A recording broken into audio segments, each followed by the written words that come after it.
Hello, everyone. Welcome back. I am Steve, And I'm Scott, and together we're Backyard Musings. the Science and Technology Channel. Yes, we are. This one today, you're probably wondering from the title, how is a satellite going to change farming? This is a really interesting uh, segment. Follow us on this one.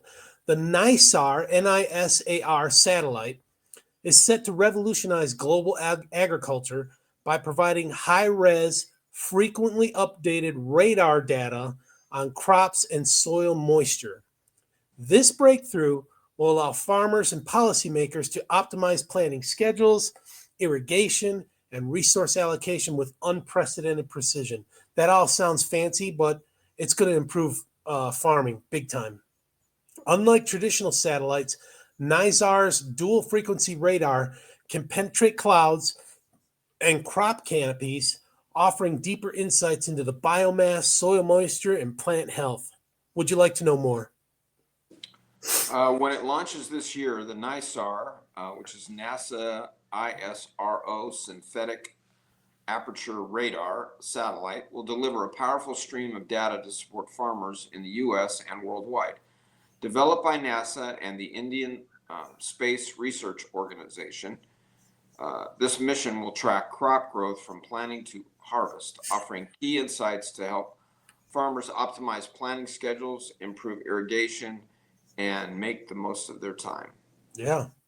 And farmers, they need time. I mean, that sun, you can't go back with time. Right. Equipped with synthetic aperture radar, NISAR will analyze the physical characteristics of crops and measure moisture levels in both plants and soil. While it has the precision to monitor small farmland plots, its greatest advantage lies in its ability to provide frequent, large scale coverage of agricultural regions. Pretty cool. Yeah. Satellite will capture images of nearly all of Earth's land twice every 12 days, with a resolution capable of detecting plots as small as 30 feet, or 10 meters for you meter folks, wide.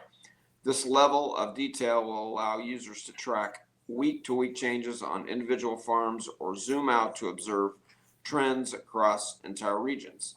Such as a comprehensive view will be invaluable for policymakers and agricultural managers making decisions about crop production and resource allocation.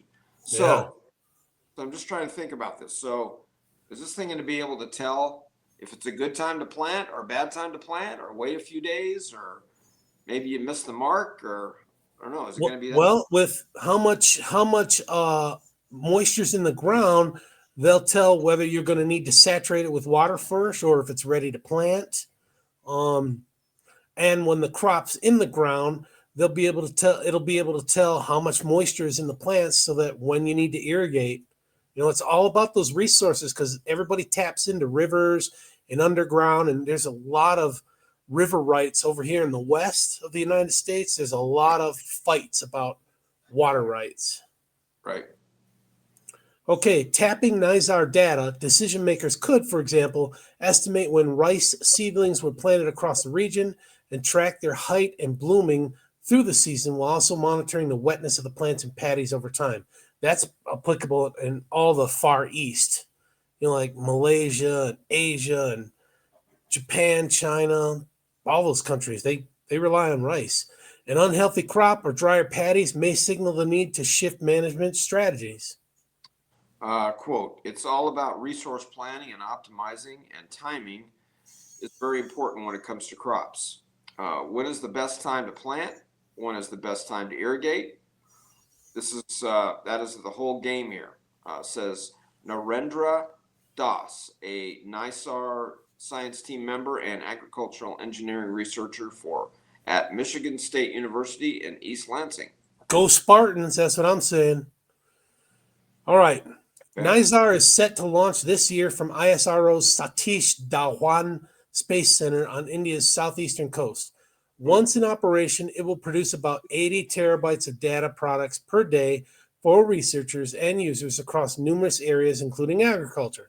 Satellites have been used for large scale crop monitoring for decades. Because microwaves pass through clouds, radar can be more effective at observing crops during rainy seasons than other technologies such as thermal and optical imaging. The NISAR satellite will be the first radar satellite to employ two frequencies, L and S band, which will enable it to observe a broader range of surface features than a single instrument working at one frequency. Microwaves from the mission's radars will be able to penetrate the canopies of crops such as corn, rice, and wheat, and then bounce off the plant stalks, soil, or water below, and then back to the sensor. Amazing. This data will enable users to estimate the mass by the plant matter, biomass, that's above ground in an area. By interpreting the data over time and pairing it with optical imagery, users will be able to distinguish crop types based on growth patterns. Additionally, NISAR's radars will measure how the polarization or vertical and horizontal orientation of signals changes after they bounce back to the satellite from the surface.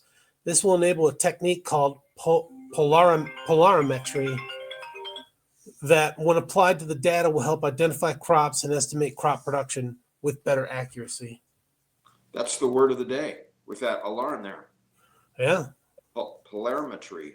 Polarimetry. The NISAR satellite's high-resolution data on which crops are present and how well they are growing could feed into agricultural productivity forecasts.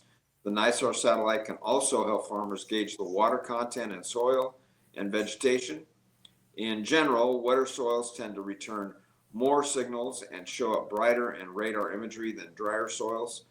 There is a similar relationship with plant moisture. These capabilities mean that NISAR can estimate the water content of crops over a growing season to help determine if they are water stressed, and it can use signals that are scattered back from the ground to estimate soil moisture.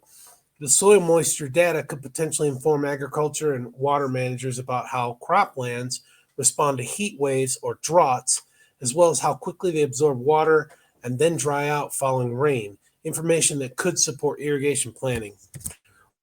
This is crazy. What I like about this is, let's say we send